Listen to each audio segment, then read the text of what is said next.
¿no? Los que primero dicen abogar por la transparencia, lo que es correcto, ¿no? La moralidad, y luego cuando sale una ley, se promulga una ley que justamente va a permitir que los peruanos, ¿no? La sociedad peruana conozcan los proyectos que se están trabajando con dinero extranjero en nuestro país, ahí sí saltan porque, uy, no, va a aniquilar a las ONGs, ¿no? Va a aniquilar a la participación ciudadana, lo cual es completamente falso, porque lo único que hace esta ley es fortalecer a la APSI, que es un organismo que ya existe para, pues, digamos, pedir transparencia. Hay incluso representantes que han salido en estos medios alternativos de izquierda que comentábamos en un inicio a decir que cómo es posible, ¿no? Que se les exija transparentar porque así ya no van a poder litigar contra el Estado peruano, por ejemplo, ¿no? Entonces, ¿qué nos está diciendo esta misma representante entre líneas? Que el dinero que llega se usa para perjudicar al Estado peruano y por ende a los contribuyentes peruanos. Están siendo defendidos por organizaciones de derechos humanos que reciben financiamiento de la cooperación internacional. ¿Cómo quedarían ellos? Sin abogados. Hace 2 horas, Quilla Sotelo, hermana de Inti Sotelo, me escribe y me dice, Carlos, ¿eso me afecta? Le digo, claro que te afecta, porque si eso se pone en vigencia, probablemente no voy a poder ejercer tu defensa. Por lo tanto, la cosa es sumamente grave. Responsables. ¿De qué manera nos vemos afectados nosotros? Pues van a retirarnos la defensa legal que tenemos nosotros.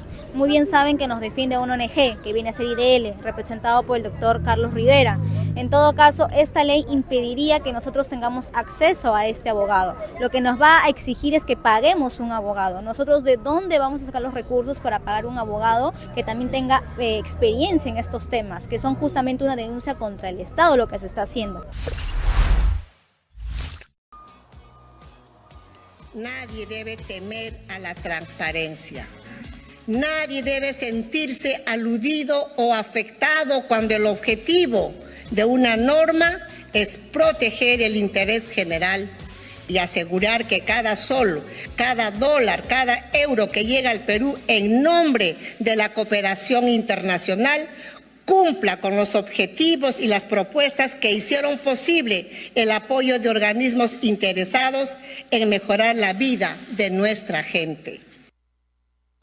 Transparencia es lo que se pedía, transparencia es lo que se tiene y transparencia es lo que comenta la presidenta Dina Boluarte. Sin embargo, ya escuchamos voces desde el año pasado, cuando este proyecto de ley aún estaba en su génesis. Escuchamos voces de personas que se oponen a este proyecto de ley porque lo ven como una forma de censura o una forma de ataque hacia los derechos humanos. ¿Qué opinas al respecto, Camila Craig? Bueno, siempre son los mismos grupos, ¿no? Los que primero dicen abogar por la transparencia, lo que es correcto, ¿no? La moralidad, y luego cuando sale una ley, se promulga una ley que justamente va a permitir que los peruanos, ¿no? La sociedad peruana conozcan los proyectos que se están trabajando con dinero extranjero en nuestro país, ahí sí saltan porque, uy, no, va a aniquilar a las ONGs, ¿no? Va a aniquilar a la participación ciudadana, lo cual es completamente falso, porque lo único que hace esta ley es fortalecer a la APSI, que es un organismo que ya existe para, pues, digamos, pedir transparencia, ¿no? A los proyectos, ¿no? A dónde va destinado el dinero que viene desde el extranjero para trabajar en nuestro país por agendas que lamentablemente no son la prioridad de nuestra ciudadanía. Sí, además de eso, y seguramente la ciudadanía, aquellos que nos escuchan recordarán que muchas de estas ONGs presuntamente en el papel tienen un propósito social, pero luego tiene unos grandes gastos operativos que terminan representando más del 80% del presupuesto, ¿no? Entonces, ¿es una ONG para quién? ¿Para beneficio de los más necesitados o para beneficio de los ONGeros propios? Parece ser que para beneficio de los mismos ONGeros, ¿no? Sobre todo porque hay incluso representantes que han salido en estos medios alternativos de izquierda que comentábamos en un inicio a decir que cómo es posible, ¿no? Que se les exija transparentar porque así ya no van a poder litigar contra el Estado peruano, por ejemplo, ¿no? Entonces, ¿qué nos está diciendo esta misma representante entre líneas? Que el dinero que llega se usa para perjudicar al Estado peruano y por ende a los contribuyentes peruanos. Entonces, ¿trabajas por el Perú o trabajas en contra del Perú? Esa es un poco la pregunta que yo les hago. Y además, recordemos también, y esto es muy fácil de evidenciar, ¿no? Porque tampoco no generalicemos, no todas las ONGs tienen esta imprudencia o este sesgo político, pero muchas, y tal vez la mayoría sí es así. Y si bien tienen un fin social, no gubernamental, no partidario, no político, cada vez que hay elecciones, se sacan la máscara y apoyan a tal o cual partido político. Entonces, ¿ante qué estamos? ¿No? Estamos ante organizaciones que terminan siendo parapartidarias. Claro, y eso sin mencionar las organizaciones, por ejemplo, que trabajan por los supuestos derechos sexuales y reproductivos, que hay un montón en nuestro país, que no es nada más que un eufemismo para referirse al aborto, ¿no? Exactamente. Trabajan encubiertamente para legalizar, para hacer lobby por ciertos proyectos de ley que finalmente van a permitir que este negocio mortal llegue al Perú. E inclusive, por ejemplo, Promsex ha sido litigante, que es una de las ONGs que se queja justamente de esta ley, y ha emitido un pronunciamiento, ¿no? Diciendo que no lo van a aceptar, etcétera. Fueron litigantes del caso Camila, la niña que fue lamentablemente violada por su entorno familiar, y la tuvieron que someter a un aborto. Ellos están justamente detrás de este tipo de casos que tratan de pintar como la normalidad, cuando la data peruana justamente ya nos ha demostrado que están utilizando excepciones para imponer estas agendas progresistas. Entonces, y además, si revisamos en los países más progresistas, como es el caso de Estados Unidos, desde que la Corte Suprema de los Estados Unidos permitió a través de este icónico pero nefasto resolución llamado Roe versus Wade, el 99% de los abortos, o hasta más, que se llevan a cabo en Estados Unidos no son ni por violación, no son ni por incesto, son simplemente porque la madre no quiere ser madre. Y más aún porque tienes a estos organismos, organizaciones feministas que tratan de decir el día de hoy, oye, ser madre es una imposición del heteropatriarcado capitalista opresor, así que no hay nada más rebelde que no ser madre, ¿no? Por supuesto, y también salen, no sé si viste este byte o esta declaración hace un tiempo de una cantante que yo no conocía, pero es muy popular en Estados Unidos, que se llama Chappell Roan, que ella debe tener pues 25, 26, y dice: todas mis amigas que tienen hijos son miserables, ¿no? Sufren, dicen que es lo peor que les ha pasado.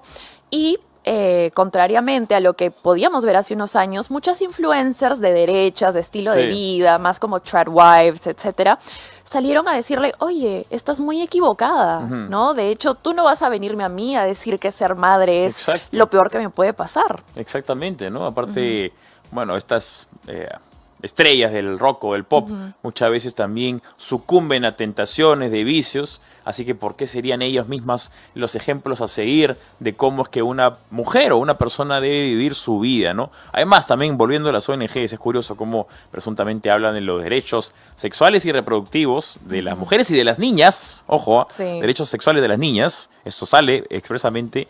Y luego son incapaces de decir que es una mujer. Ya de por sí creo que pierden el sustento intelectual como para poder dar lecciones de algo, con la incapacidad que tienen de defender o de conceptualizar aquello que buscan defender. Por supuesto, y esa es la gran contradicción y el declive del feminismo moderno, ¿no? Que dentro de su absurdidad y sus miles de reclamos se han olvidado de ese sujeto al que tradicionalmente defendían, ¿no? Que es la mujer.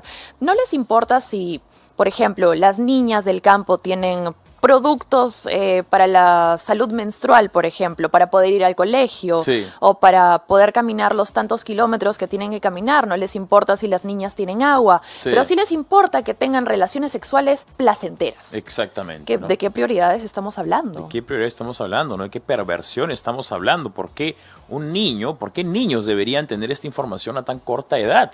Si quiera tenerla en algún momento, es algo muy personal, no tiene por qué ser producto de la educación. Acá se quiere imponer, se quiere adoctrinar, se quiere hipersexualizar a los más niños. Por eso es muy importante, sobre todo porque estamos a un año de las elecciones, que los peruanos sepamos bien por quién votar, ¿no? Acá es ya no estamos hablando de guerra política, estamos hablando de una guerra entre el bien y el mal, entre la cordura y la locura, ¿no? Y felizmente jóvenes de derecha, mujeres de derecha como Camila Craig son los bastiones justamente de la verdad en este amplio espacio donde la mayoría de mujeres que tienen una tribuna mediática terminan sucumbiendo aborto ante el adoctrinamiento del lado izquierdo. Tú como mujer de derecha, porque justamente también tienes un programa en Milad Media que se llama Mujer de Derecha, me imagino que hay muchas mujeres que te ven a ti como extraña, ¿no? O te critican, te ven como si fueras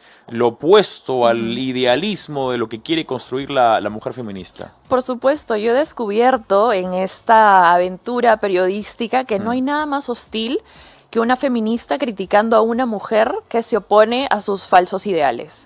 O sea, no hay nada más hostil, no hay nada más cruel, no hay nada más amenazante. Ellas hablan de la violencia patriarcal, Claro. Ellas son capaces de escribirte a amenazarte, a mentarte la madre, a amenazar a toda tu familia, simplemente por decir que, oye, a mí el aborto no me parece un derecho, por ejemplo. Exacto. Dicho sea de paso, esto es importante también recordar. El aborto no solamente es un delito en el Perú, sino que lo que también es un delito es la apología al aborto. O sea, hay un delito que está estipulado en el Código Penal, que es el delito de apología. Tenemos a ONGs que hacen gala, que promueven el delito, y lamentablemente la Fiscalía no persigue o ni siquiera acepta las denuncias que se hacen en contra de estas ONGs. Y lo digo con conocimiento de causa, porque la semana pasada conversaba con una amiga nuestra, Yurena Cacha, que también tiene una guerra bastante frontal contra estos grupos feministas y abortistas, y me dice, la Fiscalía no acepta los casos, no los acepta, a pesar de que se ha estipulado en la ley que es un delito promover un delito como es el aborto. Y lamentablemente en el país parece que la justicia está echada hacia esta corriente progresista macabra y pervertida.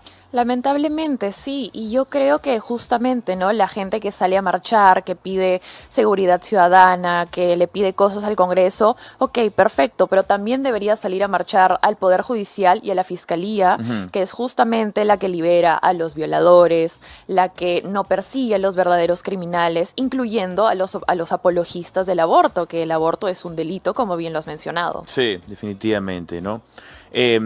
Ahora, también en el caso del aborto mismo, el Perú nos hemos protegido porque el Perú sigue siendo un bastión conservador en la región. ¿Tú ves que esto se mantenga o ves con cierto temor que haya un cambio de paradigma, sobre todo en las poblaciones más jóvenes? Porque si vemos, digamos, una comparación en el resto del mundo, hay una tendencia. ¿O cómo ves ese péndulo? ¿Cómo ves tú? ¿Esperanza o ves pesimismo? Yo la verdad que lo veo con esperanza, sobre todo por el Parlamento. Yo creo que es muy difícil que un Parlamento elegido por una sociedad tan conservadora como lo es la peruana vaya a aprobar alguna ley de este tipo. Lo que más me preocuparía son las ONGs que mencionábamos en un inicio, ¿no? Que hacen lobby por lo bajo, intentan ir más bien por el Poder Judicial, que es el único poder que no elige el pueblo, para así pues ir poniendo casos pequeños, ¿no? Pero que van sumando y crean precedentes para así posteriormente pues flexibilizar ciertos protocolos o legalizar pequeñas excepciones, como lo es el caso de, por ejemplo, los abortos en menores de edad, que si bien está prohibido por nuestro Código Penal, al día de hoy existe una guía muy flexible en el Instituto Nacional Materno Perinatal que permite, por ejemplo, abortos a menores de edad por causales de supuesta salud mental, abortos por violaciones y otro tipo de causales que no están contempladas dentro del Código Penal. Entonces, esto de por sí ya es irregular y tengo entendido que el día de hoy el director de este instituto va a ir al Congreso a dar explicaciones al respecto. Así que estaremos atentos. Muchas gracias a Camila Craig por acompañarnos